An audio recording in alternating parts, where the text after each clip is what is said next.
तर कुळगाव बदलापूर नगर परिषदेमध्ये शिवसेना भाजपाची युती तुटलेली आहे। माजी नगराध्यक्ष राजेंद्र घोरपडेंनी शिवसेनेवर निशाणा साधलाय। शिवसेनेच्या काळात विकास कामं झाली नाहीत असं घोरपडे यांनी म्हटलंय।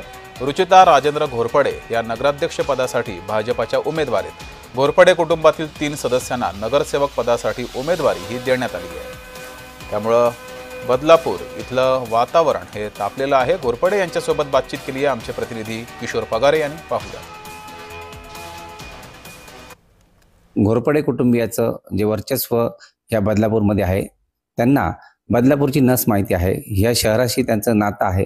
मूळचे भूमिपुत्र असल्यामुळे त्यांना या शहराची जाण आहे। इथल्या समस्या, येथील विकास कामं यावर त्यांनी अनेक प्रकारे काम केलेलं आहे। आपण थेट जाणार आहोत राजेंद्र घोरपडे यांच्याकडे। नमस्कार, जय महाराष्ट्रमध्ये आपलं स्वागत। नमस्कार।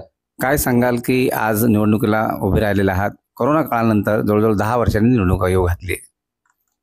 हो, 2021ला कुळगाव बदलापूर नगरपालिकेची मुदत संपली होती आणि त्यानंतर कोविड लागलं आणि त्यापर्यंत आत्तापर्यंत काही त्या निवडणुका झाल्या नाही आणि आता निवडणुका जाहीर झालेल्या आहेत। त्याप्रमाणे भारतीय जनता पार्टी, राष्ट्रवादी अजित गट आणि RPIची युती झालेली या ठिकाणी ही जनतेने हातात घेतलेली निवडणूक आहे आणि भ्रष्टाचारापासून मुक्तता मिळवण्याकरता लोक आता जमिनीवरती उतरले आहेत।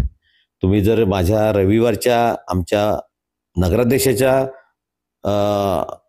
उमेदवाराचा अर्ज भरण्याची रॅली जर बघितली असती तर लोकांनी उत्स्फूर्त प्रतिसाद दिला। आम्ही पण विचार केला की एवढे लोक कसे आले, परंतु तो रॅलीचा प्रवास बघितला तर आम्हाला वाटायला लागले की निश्चितच आपला विजय आहे। हे होते राजेंद्र घोरपडे।